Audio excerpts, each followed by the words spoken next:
Good morning, students. In a previous video, we have learned so much of stories. Okay, now it's turn to grammar.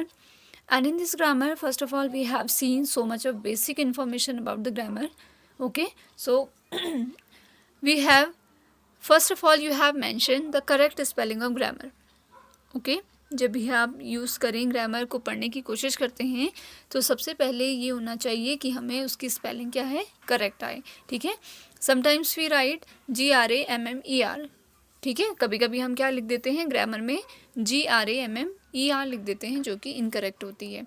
Okay the correct spelling of grammar is GRAMMER. Okay so we have different kind of things. First one is language. What is language? If someone asks to you what is language, why you need the study of grammar? ठीक है.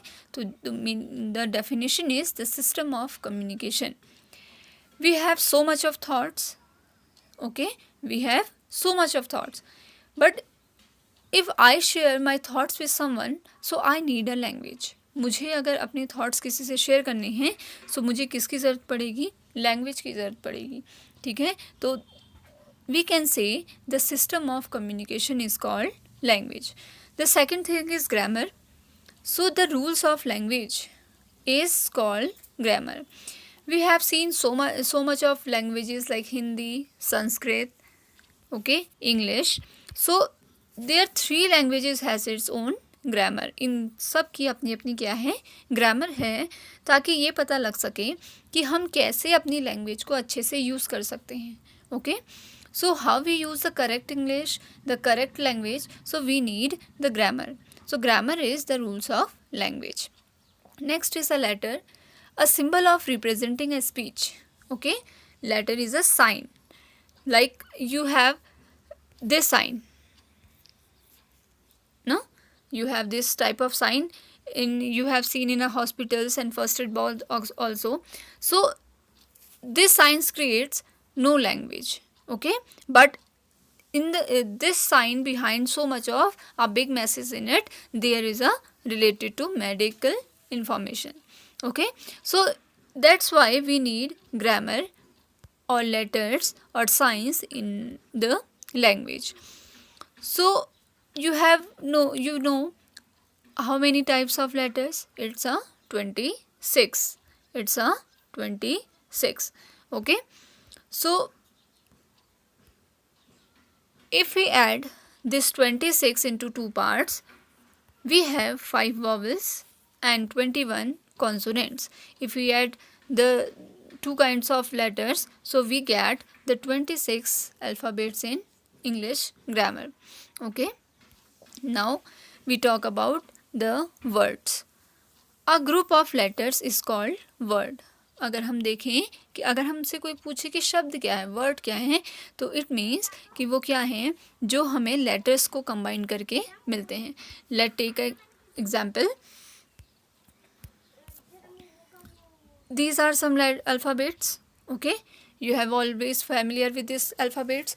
So when we add the C, okay, and again A and again T, okay so we get a word. हमने क्या किया, अलग अलग alphabet को एक साथ जोड़कर लिखा तो हमें क्या मिला, एक वर्ड मिला जिसका अर्थ है cat. Okay so a group of alphabet, यानी कि एक अल्फ़ाबेट के जो ग्रुप हैं, लेटर्स का जो ग्रुप है, वो क्या कहलाता है, हमारा वर्ड कहलाता है. Okay so come to the main point. Next is phrase, A group of words that are used together. अभी हमने बात करी अगर हम अल्फ़ाबेट जोड़ें एक साथ तो हमें मिलेगा वर्ड. ठीक है, बट अगर हम वर्ड से वर्ड जोड़ते जाएं तो फिर हमें मिलेगा फ्रेज. ठीक है, जैसे कि अभी हमने अल्फ़ाबेट को जोड़ के क्या किया, कैट लिखा.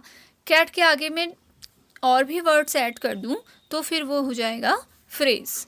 ठीक है, वो क्या हो जाएगा, हमारा फ्रेज हो जाएगा. It means a group of words that are use together. ठीक है, is called a phrase. Next one is sentence. अब सेंटेंस क्या है, a group of words containing a subject and verb. Phrase में तो होगा कि आप क्या करोगे, अलग अलग सेंटेंस को, अलग अलग वर्ड को एक साथ जोड़ दोगे। इसमें कंपल्सर नहीं है कि आप वर्ड सब्जेक्ट जोड़ें, वर्ब जोड़ें, ठीक है। But if you make the sentences, so you have a correct form, correct statement of the word. आपके पास वर्ड जो है, वर्ड का एक करेक्ट स्टेटमेंट होना चाहिए, ठीक है, एक जिससे आपको क्या मिले, एक सेंस मिले। जैसे हमने वर्ड्स को अगर एक साथ जोड़ें तो मैं लिखूँ cat is a pet animal, ठीक है, मैंने क्या लिखा, cat is a pet animal. So we add so much of words together, cat is other word, is other word, a pet animal, okay, so we join these words together, it makes a sentences, ठीक है, ये क्या बन गया, एक sentence बन गया, okay।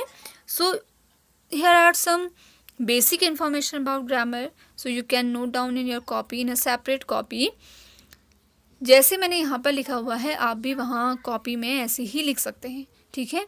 Again I request you, if you have done this work, so send me न personal message, don't interrupt and don't disturb the all teachers, all groups, okay. You can send me this image in my personal number, okay.